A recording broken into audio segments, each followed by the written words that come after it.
Hi friends, welcome to Excel Aari designers. இன்றைக்கி நம்ம வந்து ஒரு சம்கி சீக்வன்ஸ் ஒர்க் தான் பார்க்க போகிறோம்.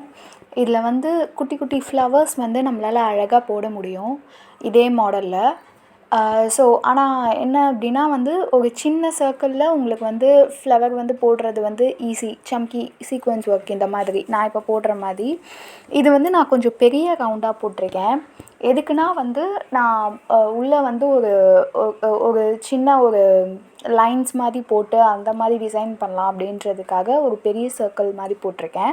ஸோ அதில் வந்து 2 லேயர் ஆஃப் சம்கி சீக்வன்ஸ் ஒர்க் கொடுத்துட்டு அதுக்கப்புறம் லைன்ஸில் வந்து இது சம்கி சீக்வன்ஸ் ஒர்க் கொடுத்துட்டு நடுவில் பீட்ஸ் வைக்கலாம் அப்படின்ற மாதிரி நான் வந்து போட்டுட்ருக்கேன்.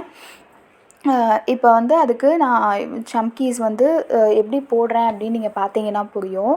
ஃபஸ்ட் எடுத்தோடனே நம்ம வந்து ஒரு ஒரு செயின் எடுத்துகிட்டு அதில் வந்து சம்கி வந்து போட்டுட்டு க்ராஸாக நம்ம வந்து ஒரு செயின் கொண்டு வந்து லாக் போட்டுட்டு திருப்பி நம்ம அங்கே வந்து அந்த ஸ்ட்ரெயிட்டாக வந்து நம்ம வந்து இன்னொரு ஒரு சம்கி வந்து எடுக்கணும். ஸோ இந்த மாதிரி நம்ம ரிப்பீட்டடாக போடும்போது நமக்கு இந்த மாதிரி வந்து சீக்வன்ஸ் ஒர்க்காக வந்து நமக்கு வந்து கிடைக்கும்.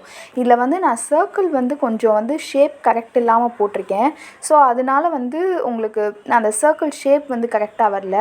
நான் பெருசாக வேக போட்டிருக்கேனா, ஸோ அதனால் உங்களுக்கு அது வந்து அப்படியே தெரியுது. நீங்கள் சின்னதாக போடும்போது உங்களுக்கு வந்து கரெக்டாக அழகாக வந்து உங்களுக்கு வந்து இந்த மாதிரி நீங்கள் வந்து பண்ணீங்க அப்படின்னா உங்களுக்கு வந்து கரெக்டாக ஒரு நல்ல ஃப்ளவர் மாதிரி வந்து உங்களுக்கு சம்கி ஒர்க் வந்து கிடைக்கும். உங்களுக்கு அஃபோர்டபுள் ப்ரைஸில் ஆரி கிளாஸஸ் எடுக்கணுமா? Online classes and offline classes ரெண்டுமே நாங்கள் கண்டக்ட் பண்ணிகிட்ருக்கோம். உங்களுக்கு இன்ட்ரெஸ்ட் இருந்ததுன்னா கண்டிப்பாக காண்டாக்ட் பண்ணுங்கள் ஃப்ரெண்ட்ஸ். தேங்க்யூ.